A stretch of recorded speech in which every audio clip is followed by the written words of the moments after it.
Hello guys, welcome to Edu Ankuran. मैं हूं आपका दोस्त अश्विनी कुमार और मैं आज के इस वीडियो में नवा चांद और गोपी चांद नागपुरी लोक कथा जो है वो उसका सारांश हिंदी में आपके सामने रखने जा रहा हूं। आइए वीडियो को शुरू करते हैं। आंगना किताब में छपने से पहले इन लोक कथा नागपुरिया सदानी साहित्य नामक किताब में पीटर शांति नौरंगी द्वारा छप चुक रहे। इस किताब का जो प्रकाशन है वो आंगना किताब में छपने से पहले नागपुरिया सदानी साहित्य नामक किताब में पीटर शांति नौरंगी द्वारा छप चुके रहे।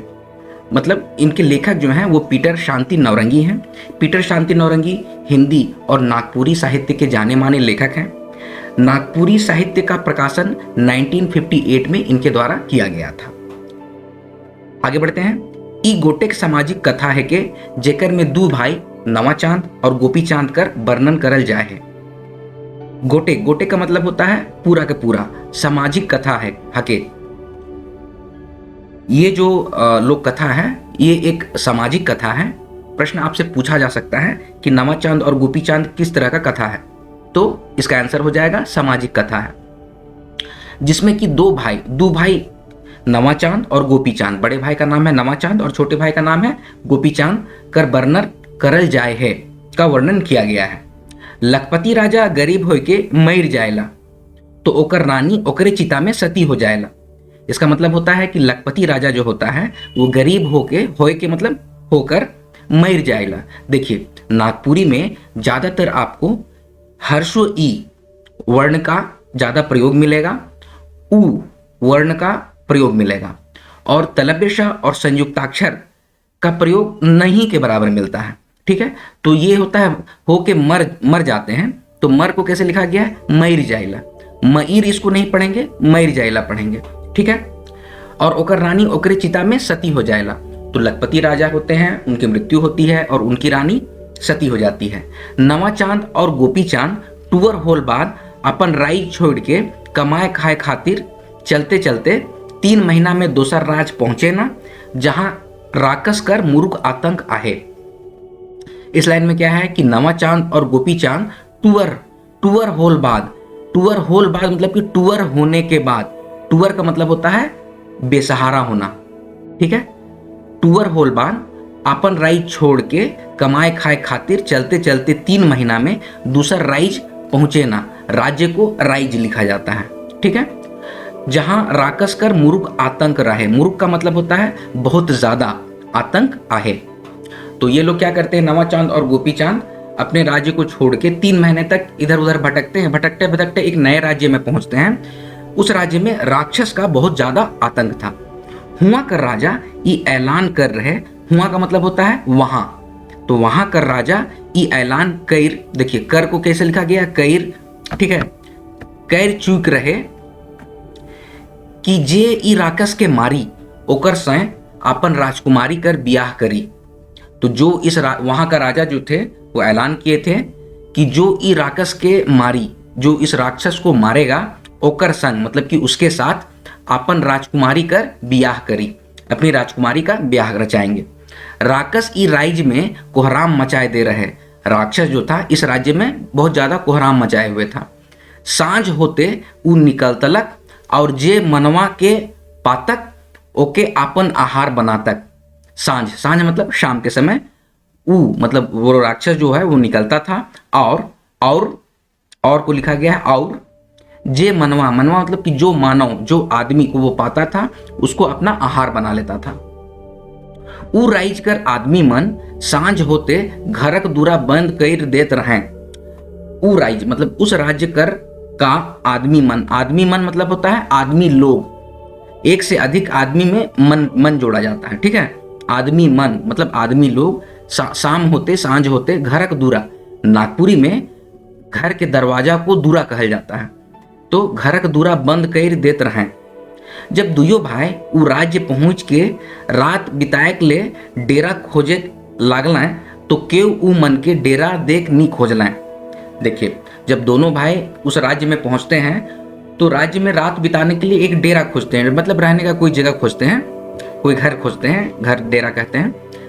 तो केव मन मतलब कि केव का मतलब होता है कोई, उ मन के मतलब कि उन दोनों को डेरा देख नहीं खोज लें, डेरा देने नहीं खोजे मतलब कि नहीं चाहे, कोई लोग उसको डेरा देना नहीं चाहे। ठीक है। दुयो भाई गोटेक बुढ़िया कर पिंडा में मना करल बाद भी डेरा जमा लें।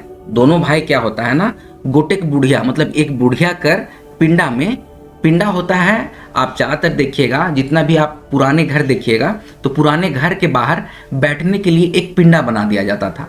ये आप इमेज में देख रहे हैं, एक घर है और इसमें एक बाहर देखिएगा एक चौड़ा सा ये जो बना हुआ है ये एक पिंडा है।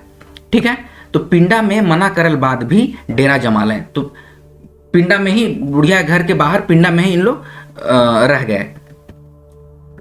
राइत होते राकस आवेला मगर ऊ मन के खाए के नहीं पारेला। राइत होते मतलब रात होते राक्षस जो होता है वो आवेला मतलब आता है, मगर ऊ मन के मतलब उन दोनों को खाए के नहीं पारेला, खा नहीं पाता है। पारेला मतलब पाता है। ठीक है। ई मनक दवाई बीरो और मंतर से राकस कोनो करके नी पारत रहे। ये लोग जो था, ई मनक मतलब इन दोनों भाई, इन दोनों, मनक मनक मतलब कि इन दोनों, दवाई दवा बीरो जो उन लोगों के पास था, दवा था और कोई उपचार सामग्री, उसको बीरो कहा जाता है। बीमारी को उपचार करने के लिए जो सामग्री का उपयोग किया जाता है उसको बीरो, दवाई बीरो। और मंत्र से राकस कोनो करके नी पारत रहे। तो इन लोगों का जो दवाई बीरो था और मंत्र था जिसकी वजह से राक्षस जो हो रहा है ना वो इन लोगों को खा नहीं पा रहा था। 5-6 दिन इसने ही बीतलक, 5-6 दिन इसी तरह बीत गया। स्नेह मतलब इसी तरह बीतलक यानी कि बीत गया। इस बीच बड़ भाई सौंफ जड़ी बूटी और दवाई के जमा करलक और गांव कर डहर में जने से राकस आवत रहे। उ डहर में सुनसान पहर में जड़ी बूटी और दवाई के गाइड देलक और अपन हथियार मन के दुरुस्त करलक। देखिए इस लाइन में क्या बोल रहा है, ई बीच मतलब कि 5-6 के दिन जब राक्षस कोशिश कर रहा था इन लोग खाने के लेकिन नहीं खा पा रहा था, तो इसी बीच जो बड़ा भाई था सौंफ मतलब कि सब, मैंने पहले ही बताया नागपुरी में ज्यादातर हर्ष ई और हर्ष उ का ज्यादा उपयोग है। तो सौंफ जड़ी बूटी और दवाई के जमा कर लें, जड़ी बूटी और दवा को जमा करता है। और गांव के डहर, नागपुरिया में रास्ते को डहर कहा जाता है। तो गांव के रास्ते में जने से मतलब कि जिस तरफ से राक्षस आवत रहे, राक्षस आता था, उ डहर में उस रास्ते में सुनसान पहर में जड़ी बूटी और दवाई के गाइड दिलक। सुनसान पहर में जब शांत रहता था माहौल, मतलब कि उस समय कोई आता जाता नहीं था, सुनसान हो जाता था, तो उस समय जब कोई ना देखे उस समय दवा को गाइड दिलक, मतलब कि गड्ढा खोद के जमीन के अंदर गाड़ दिया और अपना हथियार मन के दुरुस्त करलक। और अपना हथियार जो था वो सबको वो दुरुस्त करता है। ठीक है। राक्षस जब गांव आलक तो जड़ी बूटी और दवाई कर प्रभाव से बेहोश हो गलक। राक्षस जब गांव आता है तो जड़ी बूटी और दवा का जो प्रभाव होता है उससे बेहोश हो गलक मतलब हो जाता है। जेके मतलब कि जिसको दुयो भाई मायर मोराय के ओकर अंग मन के आपन ठीन राख लाएं। राक्षस जब बेहोश हो जाता है तो बेहोशी के क्रम में ही ये दोनों भाई उसको मार मार के उसकी जान ले लेते हैं, उसको मायर मोराय मार जान से मार देते हैं। और उसका अंग जो होता है ना, जैसे कि नाक हो गया, आंख हो गया, कान हो गया, इके आपन ठीन का मतलब होता है अपने पास रख लें, अपने पास रख लेते हैं। बिहाने उ डहर से जब गोटे कुम्हार आपन बासन बर्तन बेचे के ले जाए लागेला तो मरल राक्षस के मायर के उ गुलगुला कर देवेला। सुबह क्या होता है, दूसरे दिन बिहाने का मतलब होता है सुबह। नागपुरी में सुबह को बिहाने कहते हैं। उ डहर से, उस रास्ते से जब एक कुम्हार अपना बर्तन बेचने के लिए ले जाने लगता है तो देखता है कि राक्षस मरा हुआ है और राक्षस को और वो मार मार के गुलगुला कर देता है। गुलगुला कर देने का मतलब होता है कि कहा जाता है ना कि मार मार के तुम्हारा हलवा निकाल देंगे, तो एकदम गीला कर देता है, कर देवेला। राजा की ई बात कर सूचना देवेला और गच्छल बात अनुसार राजकुमारी से ब्याह कर आधा राज्य चाहेला। कुम्हार को इस बात का पता था कि इस राज्य के राजा जो हैं उन्होंने ये अनाउंसमेंट किया था, ऐलान किया था कि जो भी इस राक्षस को मारेगा उससे अपनी बेटी की शादी कराएंगे और आधा राज्य उसे देंगे। तो इसी के मुताबिक कुम्हार बोलता है कि मैंने राक्षस को मारा है तो आप अपनी गच्छल बात का मतलब होता है आपने जो प्रॉमिस किया था उसके अनुसार राजकुमारी का विवाह कराइए और आधा राज्य मुझे दीजिए। ये कौन कहता है? कुम्हार कहता है। मगर राजा के मारे के सुपट सबूत जब दुयो भाई मांगे ना तो कुम्हार नहीं देख पारेला। देखिए, जब कुम्हार ये बात बोलता है, अपनी बात रखता है कि मैंने राक्षस को मारा है, तो एक सभा बुलाई जाती है और सभा में सारे लोग उससे पूछते हैं कि तुमने राक्षस को कैसे मारा, उसका सुपट सबूत, सुपट मतलब होता है सटीक, बिल्कुल एग्जैक्ट सबूत दीजिए कि आप कैसे मारे हो। तो मगर राकेश के मारे के सुपट सबूत जब दुयो भाई मांगे ना तो कुम्हार नहीं देख पारेला। तो जब सटीक सबूत उसे मांगा जाता है तो कुम्हार नहीं दे पाता है। दुयो भाई एकर सबूत देवे ना, मगर राजा तो एक जन से ब्याह करे कर बात करेला। अब दोनों भाई जो होते हैं, नवा चांद और गोपी चांद, वो सबूत दिखलाते हैं कि ये देखिए राक्षस का सर है, राक्षस का नाक है, कान है, इस तरह से वो जो अपने पास जो रख लिए थे उसके जो अंग, उसको दिखलाते हैं और बोलते हैं कि नहीं, क्लेम करते हैं कि नहीं, राक्षस को हमने मारा है। ठीक है, तो इससे बात सिद्ध हो जाती है कि हाँ, नवा चांद और गोपी चांद ने ही राक्षस को मारा है। तो सभा के सारे सदस्य उससे एग्री करते हैं। लेकिन अब यहां पर एक समस्या ये हो जाती है कि राजा कहते हैं एक जन से ब्याह करे कर बात करेला। एक जन मतलब कि किसी एक आदमी। नागपुरी में जन का मतलब होता है आदमी, जन। हिंदी में जैसे जन होता है उसी तरह से यहां बोला जाता है जन। ठीक है, तो एक जन मतलब एक आदमी से ब्याह। शादी तो किसी एक से ही किया जा सकता था। तो राजा इसी बात को कहते हैं, नवा चांद ब्याह नहीं करके छोट भाई गोपी चांद के ब्याह करे कहेला। तो नवा चांद बोलता है कि मैं शादी नहीं करूंगा, मेरे छोटे भाई गोपी चांद की शादी होगी। छोट भाई ब्याह करके सुंदर से रहेला। अब छोटा भाई जो होता है वो विवाह करके अच्छे से रहने लगता है। राजा के जब पता चललक एहो छोड़ा मन राजा के छुआ है कै, तो ओकर खुशी बढ़ गेलक। राजा को जब पता चलता है कि एहो छोड़ा मन का मतलब होता है, एहो मतलब कि ये दोनों भी, और छोड़ा मन नागपुरी में जवान लड़कों को छोड़ा कहा जाता है और जवान लड़कियों को छोड़ी कहा जाता है। तो एहो छोड़ा मन राजा के छुआ हकै, छुआ मतलब कि राजा का बेटा है कै मतलब है, तो ओकर खुशी बढ़ गेलक। उकर मतलब उसका मतलब कौन, यहाँ पे राजा की खुशी बढ़ जाती है। ब्याह के बाद छोट भाई कर महल दोसर नगर में बनाल गेलक। ब्याह के बाद छोटा भाई का जो महल है वो दूसरे गांव में बनाया गया। बड़ भाई कर दोसर महल भी ओहे गांव में बनलक। बड़ा भाई का भी जो दूसरा महल बना, ओहे मतलब कि उसी गांव में बनलक, यानी कि बना। दिन बीतते गेलक, मगर एक दिन बड़ भाई छोट भाई कर महल में ढुकलक तो रानी नहाए के 3 खटिया में अपन केस के सुखात रहे और देखे में पूर्णमासी कर चांद लखे चेहरा रहे के देखते ही बेहोश हो गलक। अब एक दिन क्या होता है कि दिन बीतते जाता है तो बड़ा भाई सोचता है कि चलो छोटे भाई से मिल के आते हैं। तो छोटे भाई से मिलने के लिए वो महल में ढुकलक नागपुरी में प्रवेश करना को, अंदर घुसना, प्रवेश करना को ढुकलक कहा जाता है। तो रानी नहाए के 3 खटिया जो होता है सोने के लिए, जैसे कि अभी के समय बेड बना हुआ रहता है ना, उसी तरह गांव में खटिया होता है। यहाँ पर ये इमेज है खटिया का, देखिए इस तरह का खटिया होता है। तो 3 खटिया में अपन केस के सुखात रहे और देखे में पूर्णमासी कर चांद लखे चेहरा रहे।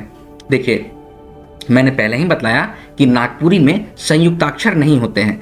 जैसे यहाँ पे होता है पूर्णिमासी, पूर्णमासी, ठीक है, तो इसको यहाँ पर कैसे लिखा गया है नागपुरिया में, पूर्णमासी। पूर्णिमा का चांद को पूर्णमासी कर चांद कहा जाता है नागपुरी में। ठीक है, तो इस लाइन का मीनिंग ये है कि जब दिन बीतते गया तो बड़ा भाई जो होता है वो छोटे भाई से मिलने के लिए जाता है और महल में अंदर प्रवेश करता है तो देखता है कि रानी जो है वो नहा के अपने बालों को खटिया में सुखा रही थी। उसका चेहरा जो था वो पूर्णमासी का चांद की तरह दिख रहा था और उसको देखते ही बड़ा भाई जो होता है ना वो बेहोश हो गलक मतलब कि हो जाता है। अब बड़ भाई की ब्याह नहीं करे कर पछतावा होता रहे। बड़े भाई को ये पछतावा होता है कि अरे इतनी सुंदर लड़की थी, इससे मैंने क्यों नहीं शादी किया। छोट भाई के कन्हैया के पावे के लिए बड़ भाई साजिश कर शिकार खेले के बहाना नंदन बन लेगलक और मायर मोरालक। अब छोट भाई की जो कन्या थी, कन्या मतलब होता है पत्नी, छोटी पत्नी, वाइफ को कन्या बोला जाता है। तो छोटे भाई की जो पत्नी थी उसको पाने के लिए बड़ा भाई साजिश करके शिकार खेलने का बहाना बनाता है और नंदन बन ले जाता है और छोटे भाई को मार डालता है। छोट भाई रानी के बताए के जाए रहे कि तुलसी बुदा में राखल दूध लाल हो जाए तो समझबे मोर जीवन आप नखे। देखिए, छोटा भाई को पता चल जाता है कि बड़ा भाई मेरे खिलाफ साजिश कर रहा है, तो इसीलिए वो अपनी रानी को ये बतला के जाता है कि तुलसी बुदा मतलब कि तुलसी बुदा का मतलब होता है जड़। नागपुरी में बुदा को जड़ बोला जाता है। तो तुलसी का जो बुदा है उसमें रखा हुआ दूध अगर लाल हो जाएगा तो समझबे मतलब कि समझ जाना कि मोर मतलब कि मेरा जीवन अब नखे मतलब कि नहीं है। नवा चांद रानी के पावेक चाहत रहे, मगर रानी ओकर बात कर अगम कईर क्रियाक्रम करे पहले कहलक और नंदन वन में जलत चिता पर सती हो गलक। देखिए, नवा चांद जो होता है वो रानी से शादी करना चाहता है, लेकिन रानी उसको पावेक चाहत रहे मतलब कि उसको पाना चाहता था, मगर रानी ओकर मतलब कि उसकी उससे बात करती है और बोलती है अगम कर मतलब कि जोर लगा के उसको बोलती है कि पहले आप क्रियाक्रम कर लीजिए, जो मर चुका है छोटा भाई उसका क्रियाक्रम कर लीजिए, उसके बाद तो मैं आपसे शादी कर ही लूंगी। तो इस तरह का रानी नवा चांद को बोलती है। पहले कहलक और नंदन वन में जलत चिता पर सती हो जाती है। और जैसे क्रियाक्रम के लिए चिता सजाई जाती है, चिता जलती है, तो उसी चिता में रानी भी सती हो जाती है। अब यह देख के बड़ भाई फोकाए गलक, रानी के पावे नहीं पारलक। बड़ भाई फोकाए गलक का मतलब होता है कि उसने कई साजिश की लेकिन भी उसके हाथ कुछ ना लगा, कुछ भी उसको नहीं मिला, तो उसको नागपुरी में बोला जाता है फोकाए गलक, मतलब कि जोर जबरदस्ती किया, साजिश रचा, लेकिन भी उसके हाथ में कुछ ना लगा। ठीक है, रानी के पावे नहीं पारलक, रानी को नहीं पा सका। ऊ वन से गुजरते जब पार्वती माता राख के देखलें तो ओकर भेज जाइन के भगवान शिव के ई मन के जियाक हट करना।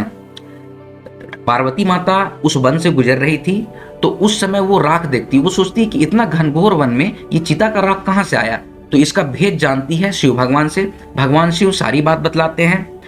तो पार्वती माता बोलती है कि ई मन का मतलब हुआ इन लोगों को, तो इन लोग में कौन हो गए, गोपी चांद और रानी को आप जीवित कीजिए, और इसका हट करने लगी। ठीक है, भगवान शिव पार्वती माता की बात मानते हैं और उनको जीवित करते हैं। और जब वो उनको जीवित करते हैं तो अंगना पुस्तक अगर आप पढ़िएगा तो उसमें लिखा हुआ है कि घनघोर वन में चारों तरफ महल बन जाता है और एक नगर, खूबसूरत सा नगर बस जाता है। तो गोपी चांद और रानी महल में बेस से रहक लागना है। गोपी चांद और रानी जो होता है उसी महल में रहक लाग लें।